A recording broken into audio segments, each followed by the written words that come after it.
ang mga bago asin darakulang bareta kan aldaw. Mga baretang balansyado, dainimping kikilingan, asin makatotohanan. DCGB, Bareta alas 7. Mga preskong bareta sa lado lokal, nasyonal, internasyonal, asin iba pa. Bareta alas 7. Digdi sa GB, garantisadong bareta.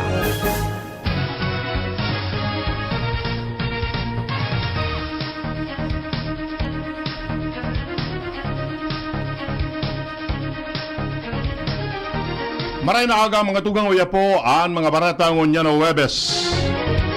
Kami ang matud kan bareta. Ako po si Jasmine Baloloy. Ako man po si Edwin Peralta.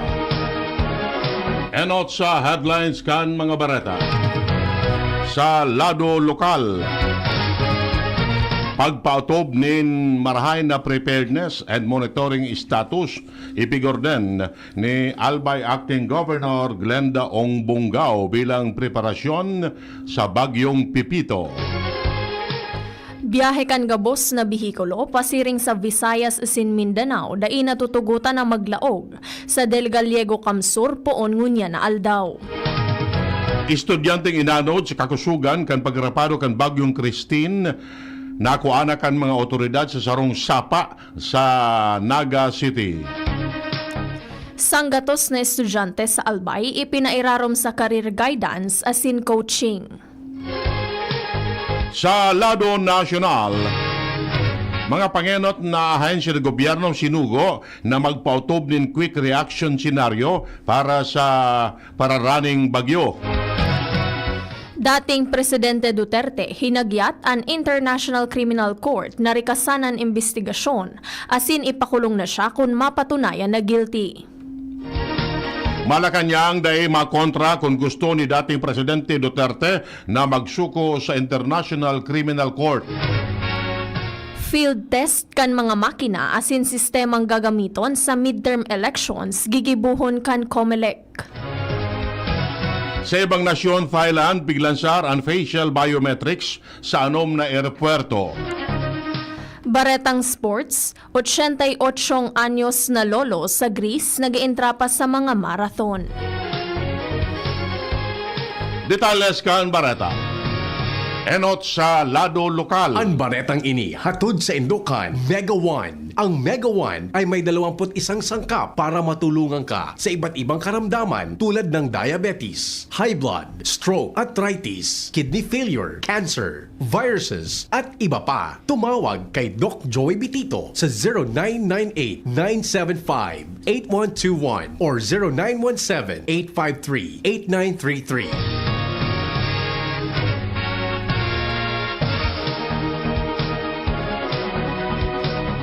Tinugo ni Albay Acting Governor Glenda Ong Bungao ang gabos na gobyerno lokal asin mga ahensya ng gobyerno sa Albay na ipautob din marhay ang preparedness and monitoring status ini bilang preparasyon sa pararaning bagyong Pipito na posibleng makaapektar sa Albay. Kasabay sa mga ahensya na dapat nakantabay, iyo ang mga tauan asin ekipahes para sa posibleng preemptive evacuation, araw kan Provincial Engineering Office, Provincial Social Welfare and Development Office, Albay PNP Provincial Office, Department of Education, Philippine Army, Philippine Navy, DPWS District Engineering Offices, asin Philippine Coast Guard. Siring man, apere kani sinugo man ang mga opisina na i-preposisyon na ang mga kinakaipuan na ekipahes asin iba pang rekursos bilang pagpreparar sa posibleng efekto kan bagyo. Dai na mo natutugutan na magbiyahe ang gabos na klase kan lunadan, pasiring o papasiring sa Visayas isin Mindanao na naglalaog sa Del Gallego Camarines Sur magpuon ngunya na aldaw Nobyembre 14. Ini base sa ipinaluwas na abiso ni Land Transportation Office o LTO Bicol, Assistant Regional Director Vincent Nato dahil sa patakot kan bagyong Pipito. Enot nang sinabi kan Pag-asa na maski masyado pang atab para maaraman ang eksaktong aktong direksyon kan bagyo, dakulaan posibilidad kan makusog na pag-uran, paros as in storm surge. Sa dakulang parte kan Luzon, in kaso magrani an bagyo, lalo na sa Bicol Region. Katakod ka inipig abisuhan an publiko na sunodon, an abiso, as in daina mo na magbiyahe papasiring sa nasabing lugar. Makaaga nagkaparang simanang paghahanap kan mga otoridad na ako aman giraray ang bangkay kan sarong 18 anyos na babaeng estudyanteng na report na nawawara sa tao kan pagrapado kan Bagyong Christine. Nako ang bangkay pasado alas 12 hapon sa barangay Del Rosario, Naga City sa sarong Sapa mantang nagkakaiguan ng retrieval operation. Tulos ining ipag-report sa Police Station number 6 para sa police assistance para ma-recover ang bangkay kan biktima na nasa state of decomposition na. Ang biktima, residente kan Tabaco City, asin sarong nursing student kan Universidad de Santa Isabel sa Naga City. Matatandaan na lunadan ang biktima kan sarong vehikulo kasabay ang tulong kapamilya kan maanod kan tubig baha kan Oktubre 22 ngunya na taon. Sagud sa Nobyembre 20, 2024 na sana ang pag-akseptar kan Albay Electric Cooperative nin Certificate of Candidacy para sa mga interesadong maging kandidato sa eleksyon sa District 5 sa Nobyembre 30, 2024. Sa programang AlecoNet kan Aleco sa DCGB, ipinaliwanag ni Hilda Segovia, ang pamayokan member organization and development section kan Aleco na ang mga kwalipikado na magdalagan sa pwesto ang dapat na miyembros konsumidores kan Aleco, graduado nin 4 na taon sa kolehiyo, may good moral character, wara nin record na siya ang nakulong o may kinakahampang na kaso, lalo na ang manungod sa Anti-Pilferage Act. 2 beses na nakapag-atindir nin General Membership Assembly asin iba pa. Ang mga interesadong magdalagan bilang parte kan Junta Direktiba o Board of Director, pwedeng magkuanin kopya kan eligibility as in documentary requirements pati ang Certificate of Candidacy o COC sa Member Services Division sa main office kan kooperatiba. Mientras nagagamito na voting precinct, ang Bagong Bayan Central School sa Bagong Bayan Legazpi City as in Manito Central School sa Manito Albay. Ipanaliwanag ni Segovia na ang special district election ang bubuksan alas 8 nin aga sagkod alas 3 nin hapon para sa nasasakupan kan District 5 siring kan Albay District as in Manito. Ang mga maboto naman ang dapat na maging miyembros konsumidores kan Aleco sagkod Septembre 1, 2024. Para makaboto, magdarasa na nin anuman na valid ID na may litrato, notice of billing, as in iba pang dokumento na makakapagpatunay kan sa indang pagkatawo. Maigot man na ipinagbabawal ang pagboto sa paagi nin proxy o bako ang mismong nakarehistrong miyembro. Aprobado na sa Sangguniang Panglalawigan kan Albay ang Municipal Ordinance kan Pulangi Albay manunangod sa institutionalization kan local committees o communities on anti-trafficking and anti-violence against women and their children o LCAT Bausi. Ang Municipal Ordinance number 11-038 may titulong An Ordinance Strengthening the Anti-Trafficking and Anti-Violence Against Women and Their Children by Institutionalizing Local Communities on Traffic o Anti-Trafficking and Anti-Violence Against Women and Their Children o LGAT VAUC and the Empowerment of All Women and girls and every barangay within the municipality of Pulangi Albay and for other purposes. Katuyuan kan ordinansa na mas pakusugon ang implementasyon kan mga programang may kinaraman sa anti-VAUC. Gusto man kan gobyerno lokal kan Pulangi na maging parte sa pagbusol kan mga programa para sa diretso kan mga kababaihan, empowerment, asin reaffirmation of paternal abilities o ERPAT, asin maibaba ini sa level kan mga barangay. Ipinairarom sa career guidance asin coaching ang sanggatos ng mga estudyante sa Albay. Ini sa pangingenot kan Public Employment Service and Office o PESO, katuwang ang Department of Labor and Employment o DOLE Albay Provincial Field Office. Sigun kay PESO Manager Eli Salting, katuyuhan ka nasabing coaching, nabawasan ang job mismatch, asin ihandaan mga estudyante kung paano makahanap nin marhay na trabaho. Ang career guidance asin coaching, saro sa mga programa kan PESO na pinagigibo kada taon para matabangan ang mga hobbines, partikular na sa paghahanap nin trabaho. 16 na mga micro, small and medium enterprises hali sa Camarines Norte ang nakatala na magpartisipar sa bubukasan na DTI Camarines Norte Food and Craft Fair poon sa aga, Nobyembre 15 sa Good 19 sa Ayala Malls, Legazpi.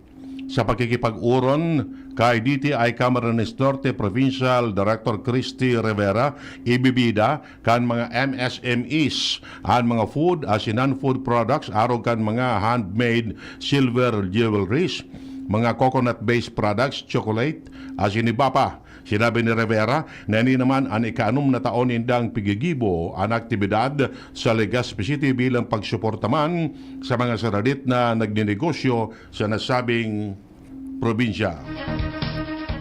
Nagkaigwaan NIA, Albay Catanduanes Irrigation Management Office, nin mga drilling activity sa mga approved proposed sites para sa solar-powered irrigation project o SPIP sa probinsya kan Albay.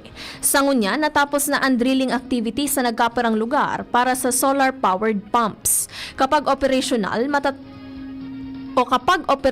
na, matatabangan kan mga pump na ini ang irigasyon kan sobra sa 400 na ektaryang umahan. Ang pagpapamidbid kan solar-powered irrigation, sarong importanteng lakdang para sa hanap buhay kan mga parauma sa Albay. Yan ang primerong gabdang kan mga bareta. Ang iba pa pagkatapos kini. At ngayon, ang pinakabago, ang pinaka-epektibong food supplement na mabusising ginawa sa Amerika at matapos ang 3 taon, aprobado na ng FDA. Mega One, ang evolusyonaryong produkto na nagtataglay ng 21 natural na mga komposisyon na nakatutulong upang palakasin ang immune system at ang ating kalusugan. Para sa karagdagang impormasyon, maaaring pumunta kay Doc Joey Bitito sa Barangay 18, Cabangan West, Legazpi City, kaharap lang ng Bangko Sentral ng Pilipinas. O tumawag sa 0998-975-8121 or 0917-853-8933 para sa free consultation sa natural medicine. bisitahin din ang aming Facebook pages, Mega One-Superfood at MHC Bayanihan Official. Mega One, evolusyon para sa kalusugan. Mula ng pandemya, maraming nabago sa aming pamumuhay. Maraming naghirap, nagutom at nawala ng trabaho. Ngunit sa panahong iyon, hinikayat kami ni Congressman Fernando Didi Cabredo na pasiglahin ang kultura ng pagtatanim. At sa gayon ay hindi lamang kami aasa sa tulong ng gobyerno at hindi rin kami magutom sa panahon ng krisis.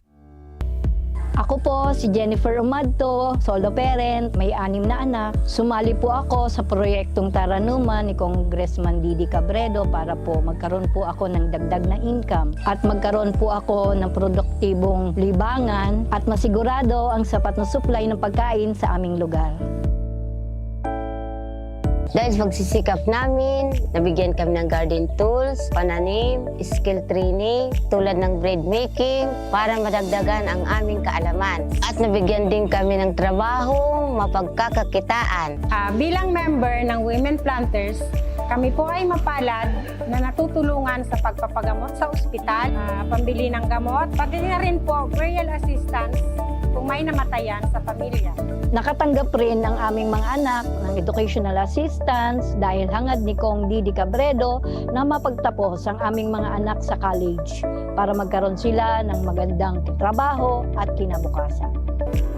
Super proud po ako dahil nabibigyan ng importansya ang mga kababaihan sa agrikultura. Hindi sa tercer distrito, maugmaan mga tao sa imong pagserbisyo, Congressman Didi Cabredo. Asi sa inkaman magduman, madaling ranihon maaasahan para para sirat sir o driver ka man. Estudyante, simpleng tao, tinatabangan. Kung Didi Cabredo, salamat po sa imong marhay na pagserbisyo. Kung Didi Cabredo, tunay na progresibo ang tercer distrito. Pre, makinig ka muna. Payong kaibigan lang ha. Work hard, play hard. Yan ang motto ko dati. Pero nakakapagod din pala katagalan. Sa gitna ng lahat ng mga puyat, inom at pagkain ng masasarap, kasama na ang oily at fatty foods, kailangan pa ring bantayan ang kalusugan. Tamang kontrol ang kailangan. Katuwang ko, ang Liverade. May Silimarin na maaring makatulong, protektahan ang atay. Cheers to more good times. Be a liver lover. Mahalagang paalala, ang Liverade ay hindi gamot at hindi dapat gamitin paggamot sa anumang uri ng sakit. Ang good drinks at good food, perfect combo. Isama pa ang Liverade para sa kalusugan ng atay. Mabibili sa mga leading drugstores nationwide. Birit na sana kaso parang may gumagasgas. Ganyan ang ubong may plemang mahirap ilabas. Mag-Plemex Forte Syrup. Gawa sa natural na lagundi. Tinutunaw ang plema. Pinipigil ang ubo. Ramdam ang hagod ng ginhawa. Sing your heart out. Basta lagundi, Plemex. Mabibili ang Plemex Forte Syrup 60ml at 120ml sa mga pangunahing butika nationwide. Vitex Nagundo L is a generic name of Plemex Forte. If symptoms persist, consult your doctor. Thank you Kong Joey Sunset. Habang sa agrikultura, turismo, infrastruktura, finansya, tabang medikal. Thank you Kong Joey Sunset. Buhay natin mas sumasaya pag si Joey ang kaiba. Daig natin ang pangangamba. Kong Joey Sunset, highest rating na proven. Ang sa tuyang congressman, albayahes ang atang lahat. Kong Joey Sunset, albay ahead ang at lahat, oh. Albay ahead ang at lahat, oh. Kong Joey Sunset. 7 healthy habits para sa High blood, hypertension, alta presyon, at kung ano-ano pa. Iba't iba man ang tawag, ito ay kayang-kayang makontrol sa tulong ng trio kontra sa anumang sakit. Regular na ehersisyo, tamang nutrisyon, at say no to bisyo. Regular din na kumonsulta sa ating primary care providers para malaman ang angkop na gamutan depende sa inyong risk factors. Para iwas alta presyon, tamang nutrisyon, ehersisyo, at medikasyon ang solusyon. Isang paalala mula sa inyong DOH Bicol Center for Health Development. Si Fem Imperial sa pagserbisyo ay the best poon pakaidto. Namatay ang kantao sa iyang pagserbisyo sa tercer distrito. Asing kang gabos ng mga kulanggenyo. Si Fem Imperial kasurug ta sa pag-uswag kang sa tungbanwa. Magayon na proyekto asin programa ang padagos na winawaras niya. Digdi sa pulang ginabanwaan ta. Gabos na kulanggenyo pinapadaba siya. Mahigos matinabang malalaoman pa. Siyang leader na kaibuhan ta. Infrastruktura, agrikultura, tabang sa mga paraoma. Masalud na programa para sa gabos. Serbisyong Imperial, Provinces at mga boss. Si Fem ang kasulog ta sa pag-uswag kang sa tungbanwa. Si Fem, mura ng iba. Serbisyong Imperial, malalauman ta. Si Fem Imperial na patagos ang pagserbi sa banwakang kulangi. Serbisyong Imperial, terminan niya tong malalaoma. Si Fem Imperial na pagtabaan kulangi. Te, pabili po ng 2 Nor Chicken Cubes. O, eto. Ha? Isa lang po to ah. Doble yan. Ang Nor Cubes ay may doble-doble. Nor Cubes doble. 2 for 10 lang yan. Sulit na sulit. Mapapaulit. Nor Cubes doble pack. Ang sarap-sarap ng doble-doble with Nor Cubes Doble Pack. 2 cubes for 10 pesos SRP lang. Also available in pork. Promo lasts from January 2, 2024 to January 1, 2025 per DOH FDA CRR permit number 1589 series of 2023. Pack na pa! Nor Cubes. May double pack na. 2 cubes for 10 pesos SRP lang. Available in chicken and pork. Bili na sa suking tindahan. Kahit always blooming bango sa Surf Fabcon. New Surf Fabcon Fresh and Bloom. May 3 times amoy pawis shield. Kaya Kahit always blooming bango sa Surf Fabcon. based on lab test and select fabric versus detergent powder only. Surf! Kung ikaw ay edad 50 pataas katulad ko, may mataas na ang risk ng panlalabo ng paningin. Mas challenging ang pang-araw-araw na gawain tulad ng pagbabasa, pagsusulat, at pagmamaneho. Ang Optin ay may lutin na maaaring makatulong sa kalusugan ng mata, nilalabanan ang epekto ng glaucoma, macular degeneration at katarata. Kitang-kita ang kalusugan. Mabibili ang Optin sa mga pangunahing butika nationwide. Mahalagang paalaala, ang Optin ay hindi gamot at hindi dapat gamitin panggamot sa anumang uri ng sakit. Adrian Salceda, Adrian Salceda.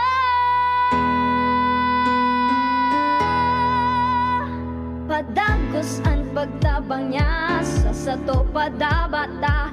Yan ang satong alkalde sa banwaan ni Pulangi. Taon-taon kadako lang mga naginibuhan niya. Idolo padabata si Adrian Salceda. Tunay na aki kang tercer distrito. Nonoy kap Adrian sa tuyang idolo. Adrian Salceda, padaba siya kan masa. Alcalde kan Pulangi, mayor nonoy kap ikana. Adrian Salceda, pag-asenso na matita. Banuan kan Pulangi, kay mayor nonoy kap. DCGB Barreta alas 7. Barreta alas 7.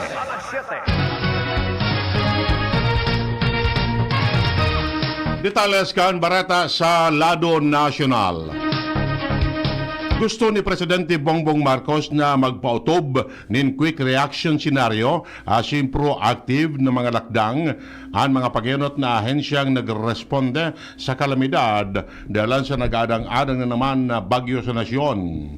Tinaripon kan Presidente sa Malacanang ang mga opisyales kan Office of Civil Defense, Department of Public Works and Highways, Department of National Defense, Department of Interior and Local Government, asin Department of Social Welfare and Development, tanganing siguruhon na minimal ang danyo sa buhay asin propiedad kan mga biktima nin bagyo.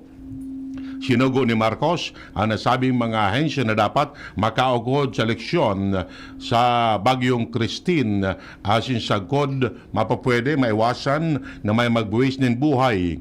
Sa press briefing sa Malacanang, sinabi man na DILG Secretary John Vic Remulla na makusog ang tugon sa sahindakan Presidente na siguruhon na naipapautob kan mga opisyalis lokal ang preemptive evacuation bago pa man mag-abot ang bagyo tanganing masiguro ang kaligtasan kan mga namamanuaan.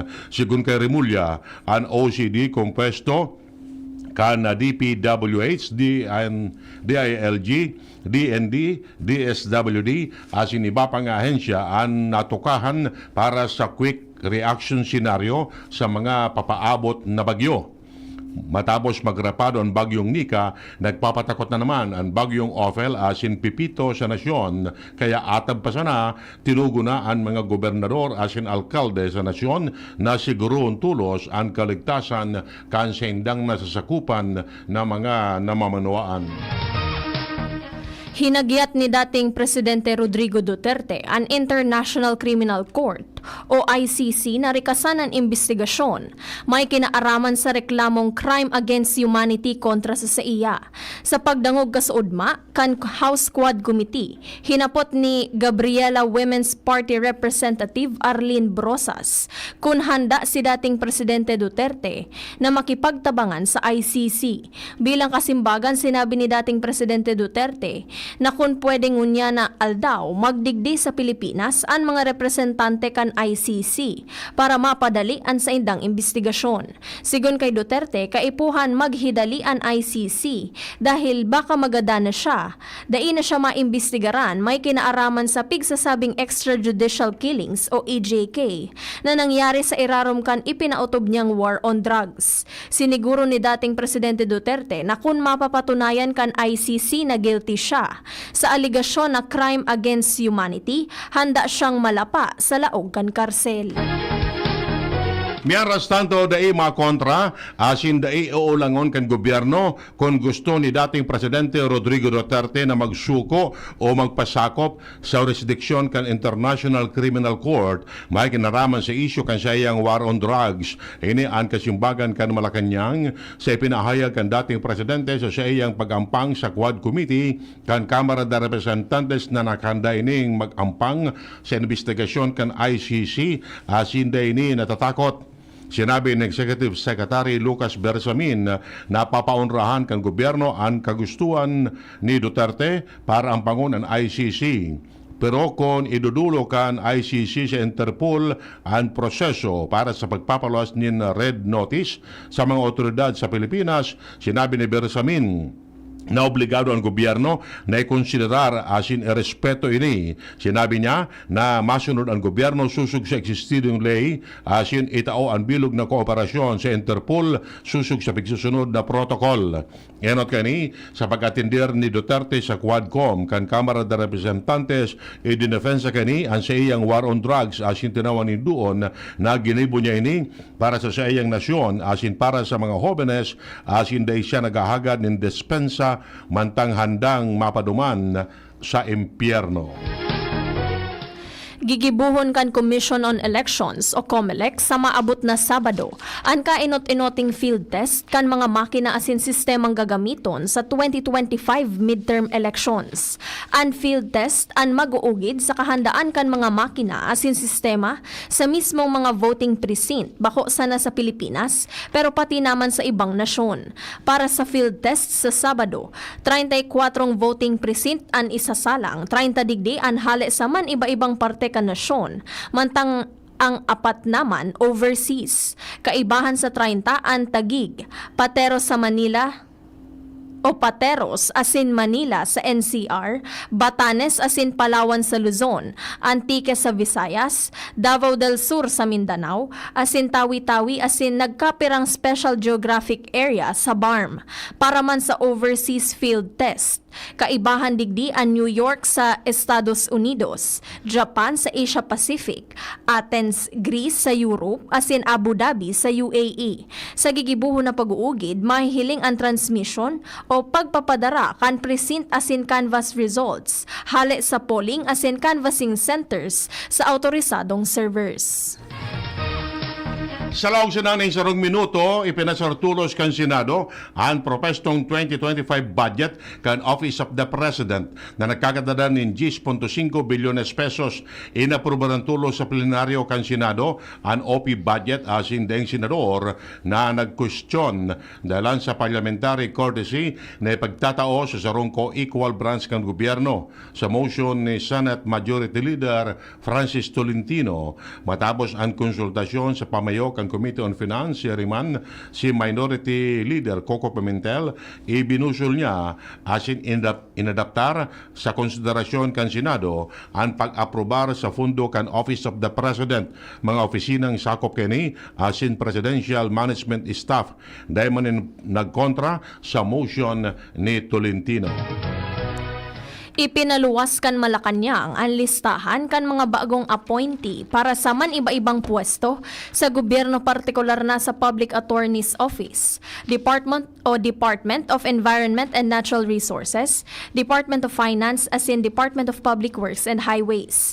Base sa listahan, ipinaluwas kan Presidential Communications Office, pigdesignar kan Palasyo si Michael Villafranca bilang bagong Assistant Secretary kan DPWH, asin Vanessa Villanueva bilang Director 4. Pigdesignar man bilang Director 3 kan Department of Finance si Catherine Lopez. Mantang si Juan Corpus napili bilang Acting Member kan Board of Trustees kan Metropolitan Waterworks and Sewerage System. Nagdesignar manin bagong opisyal ang Malacanang sa Public Attorney's Office sa katauhan ni Premier D. Ewingkit Castro asin Miriam Mautante bilang Regional Public Attorney o Public Attorney 5. Bareta hali sa ibang nasyon. Naglansar ang gobyerno kan Thailand nin bagong facial recognition technology para mapakaray ang tibay sa pagmidbid kan pasahero asin mabawasan ang mga oras nin paghalat sa mga pangenot na eropuerto. Sigun sa report, anom na eropuerto na igwang makabagong facial recognition technology kay bandigdi an Suvarna Bumi asin Don Muang kan Bangkok, Chiang Mai, Mayfa Luang, Chiang Rai, Phuket asin Hatyay. Nagagamit ang nasabing mga aeroporto ng automated biometric identification para sa mga domestic traveler. Sinabi sa report na magkakaigwa ng access ang mga international traveler sa sistemang ini poon sa Desyembre 1 ngunya na taon, tulos na may availability para sa mga may pugol kan pasaporte kan Hong Kong, SAR asin Singapore. Mientras na pwede mag-enroll ang mga pasahero sa paagi kan pagtataon ng facial data asin passport scan sa mga airline counter o self-check in kiosk na may sarong best na permiso na kinakaipuan para sa secure na pagpaparehistro. Itinagama ang nasabing sistema sa mga turistang malaog sa Thailand sa Rarumkan Visa Waiver Scheme na nag-ofrecer nin mas marikas na pagproseso asin mas maray na eksperyensya. Pigsasabing may mga pugol kan long stay visa, kaibanan ang mga may Board of Investment non-BOI work permit, spousal visa o long-term residence status, iyo ang pigabisuan na rin na magamit nin automated biometric identification system dahil kinakaipuan pa manggraresinda kan Immigration Bureau para ipailing ang sendang entry visa endorsement para sa mga pag-renew nin visa. 90 dias na report asin pagsubaybay sa sitwasyon sa Thailand. Baretang Sports, natapos kan 88 anyos na si Plotharsius Porliacas an sa iyang 41st Authentic Marathon of Athens. Sinabi kaini na bako ulang an edad as sinatapos an marathon sa laog nin 6 na oras asin 31 minutos.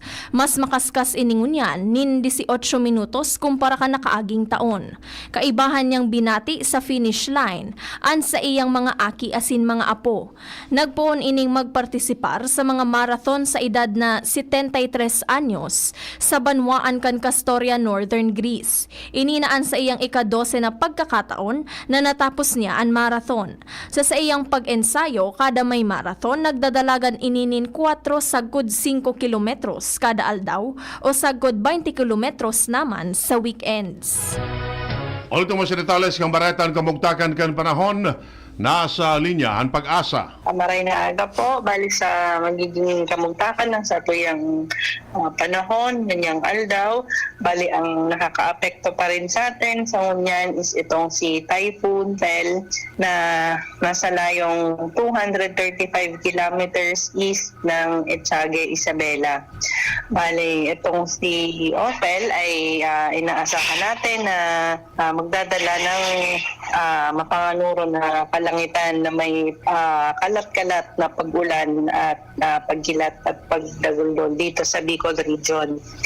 Bali, itong si Ophel ay inaasahan natin na habang lumalayo ay nababawasan ang mga epekto nito dito sa Bicol Region. At isa po sa pigahiling din natin or piga-monitor ay itong si Tropical Storm Manny or ang papangalan na nating Pepito once pumasok po ng Philippine Area of Responsibility. Itong si Mangi or si Pepito ay nasa layong 1,525 kilometers east ng Eastern Visayas na may lakas ng hangin na umaabot ng 85 kilometers per hour at may pagbugso ng hangin na umaabot ng 105 kilometers per hour. Sa kasalukuyan, ang galaw ni Mangi ay westward o pakanluran sa bilis na 30 kilometers per hour. So inaasahan natin na ngayong araw itong si Mangi ay posibleng pumasok sa Philippine Area of Responsibility. Bale, padagos po ang ating pag-update sa Pag-asa para po sa mga possible changes nitong track ni Tropical Storm Manny or Pepito. Ini po si Alexis Reward, ang Pag-asa Legazpi ang nagbabalita. Yan mga tugang nga detalles kan mga barata ang unyan o Webes. Sa pangarang kan mga pagriba, Mardela, Angel Mostaza, Jenny Balyaran sa Newsbase, Ronald Baldo sa Lado Teknikal si Riman Pag-asa. Kami ang nagatod kan bareta. Ako po si Jasmine Baloloy. Ako man po si Edwin Peralta nagsasabing salamat kan sa inong pagantabay. Masunod na si Mr. M. Yan ang DCGB. Barata alas 7. Abangan giraray sa aga. An hapon. Masunod na. Pagkalipas lang kaini. Smile always!